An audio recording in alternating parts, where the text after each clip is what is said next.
Xin kính chào quý vị và các bạn. Chào mừng quý vị và các bạn đã đến với Tài chính quốc tế cuối tuần số 33, số khép lại cho tuần từ 20 cho đến 26 tháng 9 và mở ra những lưu ý cho tuần mới từ 27 tháng 9 cho đến mùng 3 tháng 10. Thưa quý vị và các bạn, trước tiên chúng tôi xin lưu ý rằng chương trình có phụ đề bằng nhiều thứ tiếng thông dụng trên thế giới để tiện cho việc cập nhật theo dõi và hiểu rõ nội dung các phân tích được trình bày. Ngoài ra, đối với những quý vị thường xuyên theo dõi chương trình qua podcast thì chúng tôi vẫn khuyến khích các bạn là lên lại trang YouTube Trần Khắc Minh và xem lại bản tin. Như vậy thì các bạn sẽ có thể theo dõi chi tiết hơn các biểu đồ phân tích được đưa ra trong video, cũng như là sẽ giúp các bạn dễ hình dung hơn và theo dõi thị trường sát sao hơn. Thưa ông Trần Khắc Minh, đúng như ông đã dự báo trong những số trước, thì tuần vừa qua thị trường đã biến động rất mạnh khi Fed công bố lãi suất và cuộc họp FOMC diễn ra. Vậy thì ông có đánh giá như thế nào về cuộc họp FOMC lần này ạ? Vâng, chúng ta vừa mới được chứng kiến một tuần khá sôi động của thị trường tài chính toàn cầu, đặc biệt là thị trường tài chính Mỹ.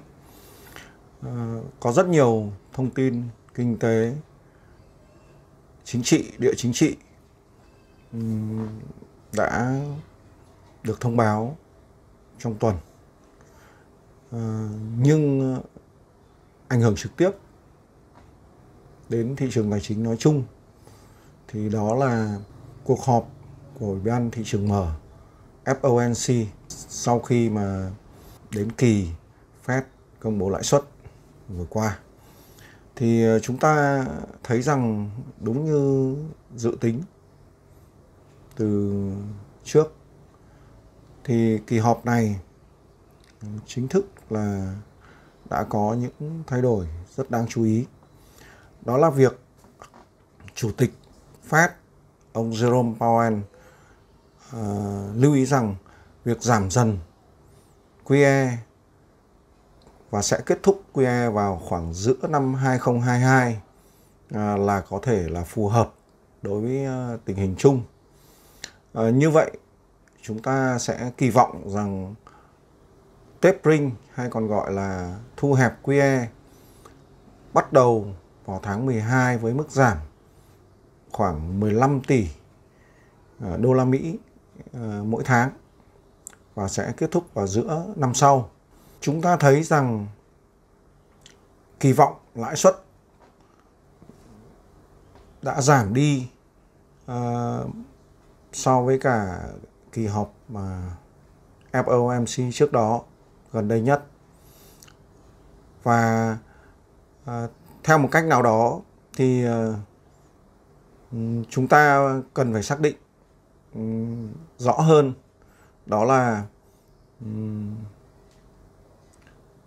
khả năng là đến kỳ họp FOMC tháng 11 sẽ chính thức công bố mức độ tapering và lộ trình rõ ràng để thị trường nắm bắt. Chúng ta thấy rằng là hành động của Cục Dự trữ Liên bang Mỹ là rất không có gì gọi là bất ngờ đối với cả toàn thị trường. Họ từ từ chuẩn bị tinh thần cho thị trường nắm bắt dần dần. Và chúng ta thấy rằng là trên biểu đồ dot plot cho thấy rằng là đa số đều đánh giá rằng là sẽ tăng lãi suất sớm hơn so với so với Fed công bố trước đây.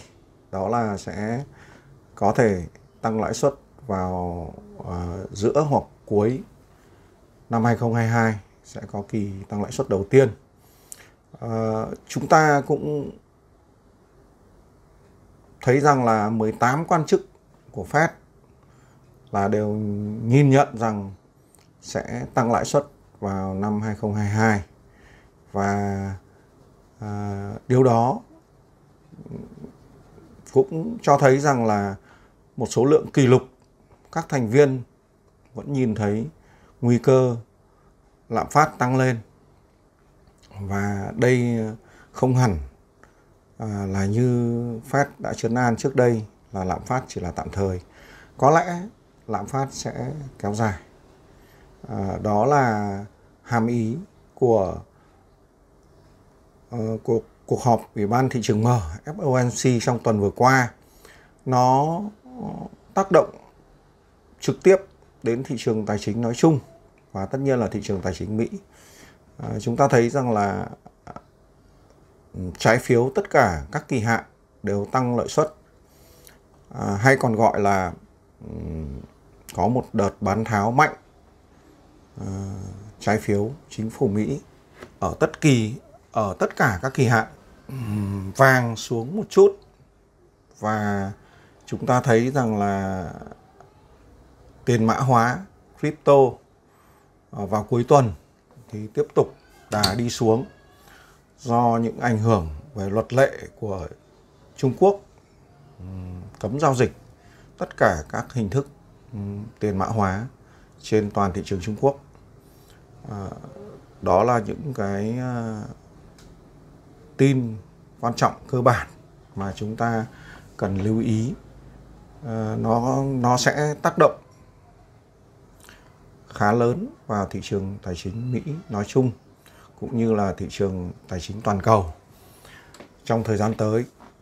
Và chúng ta sẽ lại chuẩn bị được thông báo về tin non-farm payroll kỳ tháng 9 trong tuần đầu tiên của tháng 10. Nó cũng có thể là làm cho tác động rất lớn đến chỉ số đồng đô la Mỹ DXY dao động mạnh vào lúc ra tin. Hết sức thận trọng khi các bạn tham gia kinh doanh trong thị trường tài chính quốc tế vào tuần sau. Đối với các thị trường mà ta thường hay theo dõi như là Euro USD, Yên Nhật USD, thị trường tiền mã hóa crypto hay các thị trường hàng hóa như vàng, dầu thô, ông có đánh giá như thế nào trong thời gian sắp tới ạ? Vâng, chúng ta tiếp tục đi vào phân tích các lĩnh vực mà chúng ta thường quan tâm. Đầu tiên là chỉ số DXY hay còn gọi là USD Index, đồ thị ngắn hạn daily. Thì chúng ta thấy rằng trong tuần vừa qua, sau cuộc họp của Ủy ban thị trường mở thì đồng đô la Mỹ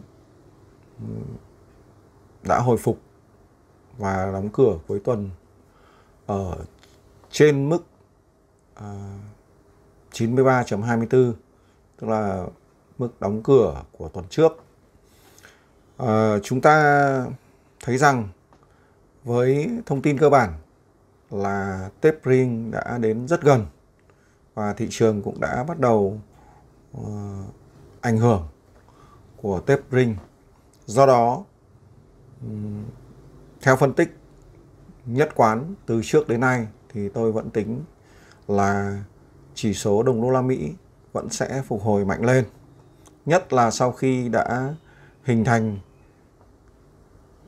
mô hình vai đầu vai ngược, và trong những tháng cuối năm thì chỉ số này vẫn tiếp tục theo hướng đi lên là chính.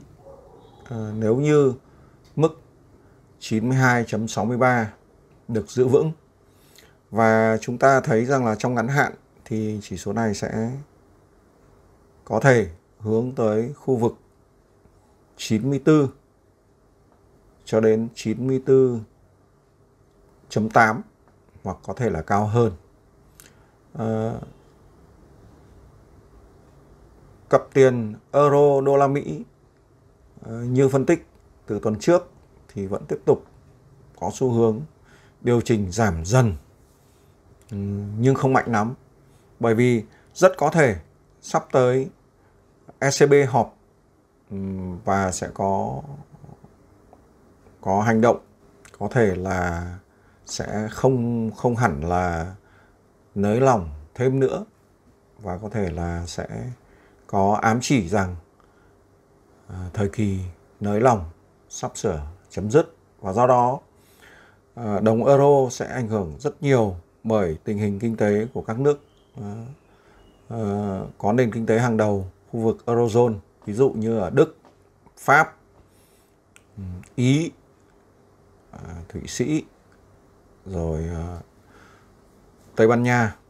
Nói chung, do tình hình chủng Delta có vẻ là đang hoạt động mạnh, do đó là nền kinh tế của khu vực Eurozone không được hồi phục mạnh như kỳ vọng của thị trường, nên sức mạnh đồng euro có thể vẫn suy yếu. Tính toán rằng xu hướng có thể sắp tới sẽ tiếp tục điều chỉnh về khu vực 1.1650 cho đến 1.16 hoặc thấp hơn nếu như mức 1.1760 được giữ vững, hay còn gọi là dao động cặp euro đô la Mỹ dao động ở phía dưới mức 1.1760 thì vẫn có xu hướng đi xuống. Ngược lại, nếu trong tuần tới chúng ta được chứng kiến mức 1.1760 break out hoàn toàn thì chúng ta có thể đánh giá rằng euro đô la Mỹ có thể tăng trưởng, và trong trường hợp vượt qua khu vực 1.19 cho đến 1.1908 thì cặp euro đô la Mỹ sẽ tăng trưởng mạnh. Xét về mặt kỹ thuật thì là như thế. Cặp tiền thứ hai chúng ta quan sát đó là cặp tiền đô la Mỹ Yên Nhật. Thì chúng ta thấy trong tuần vừa qua, do ảnh hưởng của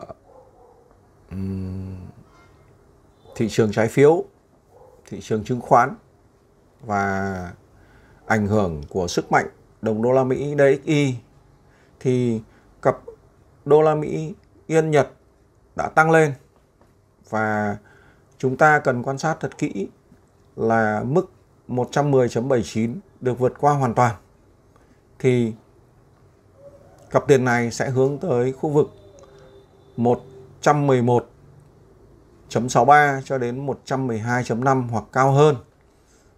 Trong trường hợp ngược lại, nếu không thể vượt qua được mức 110.79 một cách dứt khoát thì cặp tiền này sẽ tiếp tục dao động trong khu vực có mức trên là 110.7 và mức dưới là 109.1. Cặp XAU trên USD hay còn gọi là vàng chỉ số thì vàng đã đi vào khu vực 1.750 đến 1.725 đô la Mỹ một ounce như dự báo ở tuần trước. Đã có lúc vàng đã về đến xấp xỉ 1.747 đô la Mỹ một ounce. Trong trường hợp mức 1.745 đô la Mỹ một ounce bị xuyên thủng thì XAU tiếp tục hướng về 1.735 cho đến 1.725. Tuy nhiên, khu vực chúng ta quan sát kỹ và tôi đánh dấu là khu vực quan trọng nhất, đó là mức 1.681 cho đến 1.676 đô la Mỹ một ounce là rất quan trọng.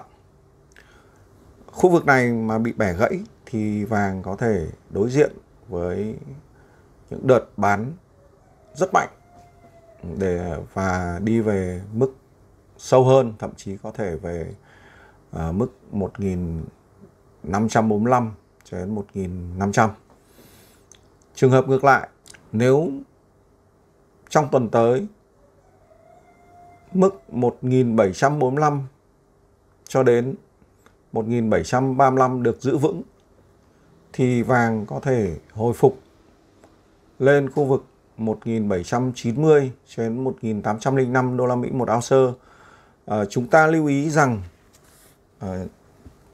không phải lúc nào lạm phát tăng cao thì vàng cũng sẽ tăng. Nó còn tùy thuộc vào tình hình kinh tế cũng như tùy thuộc vào đánh giá của thị trường về kỳ vọng nền kinh tế tăng trưởng hay suy giảm hay bị hỗn loạn. Nếu tăng trưởng, đặc biệt là chúng ta nhìn vào nền kinh tế Mỹ thì thấy rằng là kinh tế Mỹ phục hồi thực sự, thì vàng lại không phải là kênh trú ẩn quan trọng đối với các nhà đầu tư. Dầu thô chuẩn WTI, chúng ta thấy trong tuần vừa qua thì dầu không phải là tăng mạnh lắm nhưng mà vẫn tăng trưởng. Và chúng ta cần lưu ý mức kỹ thuật khá quan trọng, đó là mức 74.21 đô la Mỹ một thùng mà bị bẻ gãy và vượt qua nhẹ nhàng thì dầu thô có thể tiếp tục hướng lên khu vực 76.95 đô la Mỹ một thùng cho đến 77.37 đô la Mỹ một thùng hoặc cao hơn. Ngược lại, nếu không thể vượt qua được mức 74.21 và đặc biệt đầu tuần có dấu hiệu điều chỉnh xuống mạnh thì dầu thô có thể kiểm lại khu vực 70.82 cho đến 69.38 đô la Mỹ một thùng. Đó là về dầu thô. Riêng về thông tin cơ bản của dầu thô thì chúng ta nên lưu ý đến gọi là một cuộc khủng hoảng nhỏ về giá của khí đốt thiên nhiên, đặc biệt là khu vực châu Âu đang tăng cao do có thể là nguồn cung bị thiếu. Cuối cùng, chúng ta quan sát chỉ số tổng hợp của tiền mã hóa, còn gọi là Crypto Major Index. Chỉ số này theo đồ thị ngắn hạn thì tiếp theo đánh giá từ tuần trước là thì chỉ số này sẽ đi xuống, và chúng ta đã được chứng kiến là tuần vừa rồi thì chỉ số này đi xuống thật, và rất có thể trong tuần tới và tuần tiếp theo, một vài tuần tới, chỉ số này vẫn tiếp tục đi xuống. Trong các đồng tiền mã hóa có vốn hóa lớn nhất thị trường, chúng ta lưu ý đến Bitcoin và Ethereum. Đồng Bitcoin nếu bị bẻ gãy mức 40.000 một bit, 40.000 đô la Mỹ một bit thì sẽ hướng xuống khu vực 37.500 cho đến 37.000 đô la Mỹ một Bitcoin, hoặc có thể là sâu hơn. Tình huống thị trường tiền mã hóa đang bị bán mạnh bởi ảnh hưởng rất là lớn của các quy định siết chặt hơn nữa về giao dịch tiền mã hóa tại thị trường Trung Quốc. Cái này thì chúng ta cần cẩn thận hơn một chút, bởi vì rất có thể Mỹ, Anh và Liên minh châu Âu sắp tới cũng sẽ ra những quy định siết chặt về giao dịch các đồng tiền mã hóa, chống rửa tiền và quản lý chặt hơn về dòng tiền chảy qua thị trường này. Đó là những phân tích ngắn gọn về các thị trường chúng ta quan tâm. Thưa ông Trần Khắc Minh, trong tuần vừa qua thì có một số thông tin liên quan đến dịch chuyển địa chính trị, và trong đó có rất nhiều lo ngại về nguy cơ phá sản của tập đoàn Evergrande hàng đại của Trung Quốc. Vậy thì ông có nhận xét như thế nào về những thông tin này ạ? Vâng, trong chương trình này thì tôi có một số nhận xét về những biến động địa chính trị cũng như là những biến động cần phải để ý về một số thị trường. Đầu tiên thì xét về mặt địa chính trị thì chúng ta thấy rằng là tình hình đối đầu giữa hai nền kinh tế lớn nhất thế giới là kinh tế Mỹ và kinh tế Trung Quốc vẫn chưa có dấu hiệu lắng dịu. Chúng ta thấy rằng là Mỹ, Anh, Úc đã thành lập liên minh, có thể gọi là liên minh về quân sự. Lâu lắm rồi, phải nửa thế kỷ rồi, chúng ta mới chứng kiến một liên minh quân sự được thành lập một cách công khai. Đó là liên minh viết tắt là có thể đọc là AUKUS. Thì liên minh này có lẽ là mang tính kiềm chế sự bành trướng của nền quân sự Trung Quốc. Tiếp theo thì chúng ta trong tuần vừa qua thấy rằng là đã có một cuộc họp của nhóm bộ tứ bao gồm Mỹ, Nhật, Ấn Độ và Úc. Thì chúng ta thấy rằng là cũng rất cần phải lưu ý những động thái của nhóm này. Và Trung Quốc thì đã nộp đơn chính thức xin gia nhập hiệp định CPTPP. Và ngay sau đó thì Đài Loan cũng nộp đơn chính thức xin gia nhập hiệp định này. Và hiện tại thì hai nền kinh tế này đang tranh cãi vì liên quan đến vấn đề nguyên tắc một nước Trung Quốc hay là có những vấn đề chính trị có thể thay đổi khác hơn. Cũng liên quan đến Trung Quốc thì trong tuần vừa rồi nổi lên một vấn đề rất là căng thẳng. Đó là việc tập đoàn Hàng Đại hay còn gọi là Evergrande đã không trả được một khoản nợ trái phiếu đến hạn vào ngày thứ 5 tuần vừa rồi cho các nhà đầu tư, tất nhiên là các nhà đầu tư nội địa thôi, chưa đến vấn đề trái phiếu quốc tế. Tuy nhiên rủi ro của tập đoàn này bị sụp đổ là có thật.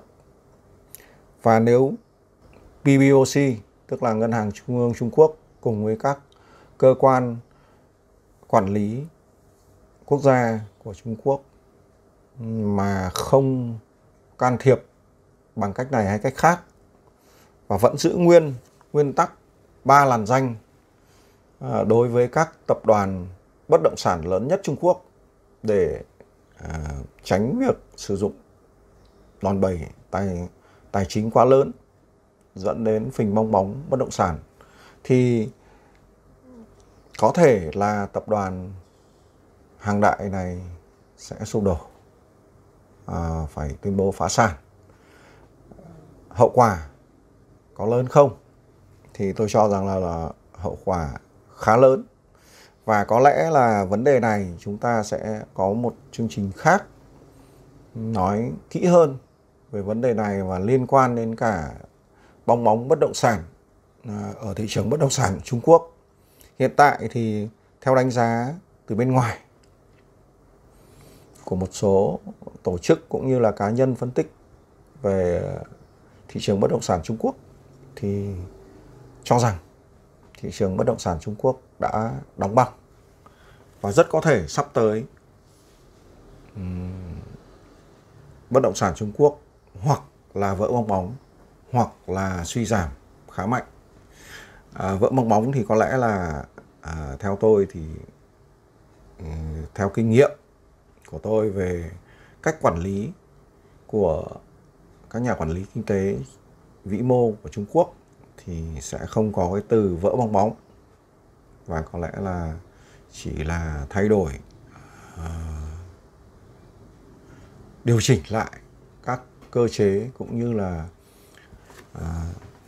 điều chỉnh lại tốc độ tăng trưởng của lĩnh vực bất động sản tại Trung Hoa lục địa. Nhưng nó lại có ảnh hưởng khá lớn đến thị trường bất động sản toàn cầu. Chúng ta được biết là trong 2 năm vừa qua thì thị trường bất động sản toàn cầu bất kỳ ở một quốc gia nào, tất nhiên là quá nhỏ thì người ta không theo dõi, nhưng mà các nền kinh tế trong top 100 của thế giới thì đều tăng trưởng rất là mạnh mẽ. Vậy thì có chỗ thì hình thành bong bóng, có chỗ thì không phải là bong bóng. Nhưng nói chung là những nhà đầu tư trong thị trường bất động sản ở các nền kinh tế trọng điểm đều nên theo dõi thật kỹ việc thị trường bất động sản của Trung Quốc sắp tới sẽ ra sao. Và xin hẹn các bạn vào một chương trình riêng biệt. Xin chào, hẹn gặp lại các bạn vào chương trình sau. Và ngày mai sẽ là một ngày khác. Vâng, xin cảm ơn ông Trần Khắc Minh đã chia sẻ những đánh giá cũng như những phân tích cùng các quý vị khán giả. Và thưa quý vị và các bạn, trong tuần này thì chúng ta sẽ có nhiều tin tức kinh tế liên quan đến nhiều khu vực khác nhau như là châu Âu, Anh Quốc, Trung Quốc, Việt Nam, vân vân. Tuy nhiên có một số thông tin tức mà chúng ta sẽ cần lưu ý sát sao, đấy chính là những công bố đến từ Mỹ liên quan đến các chỉ số như là PCE, chỉ số chi tiêu tiêu dùng cá nhân, PMI, chỉ số sản xuất, hoặc là chỉ số ISM, vân vân. Vì những chỉ số này có thể tác động trực tiếp đến sức mạnh của đồng đô la, hay còn gọi là chỉ số DXY.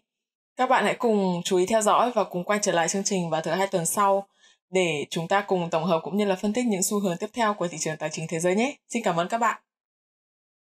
Các bạn có thể đưa ra những câu hỏi, chủ đề mà các bạn quan tâm ngay dưới phần comment video hoặc trên trang Facebook của ông Trần Khắc Minh. Ngoài ra, hòm thư trần-khắc-minh.tcqt@gmail.com cũng luôn hoạt động để nhận những thắc mắc đến từ các bạn. Những câu hỏi, chủ đề được đề xuất bởi các bạn sẽ được ông Trần Khắc Minh giải đáp trong các số tài chính quốc tế tiếp theo. Nếu quý vị quan tâm và muốn được cập nhật, theo dõi những tin tức mới nhất từ chúng tôi, xin mời quý vị hãy bấm vào đăng ký theo dõi kênh YouTube Trần Khắc Minh, bấm subscribe và chọn.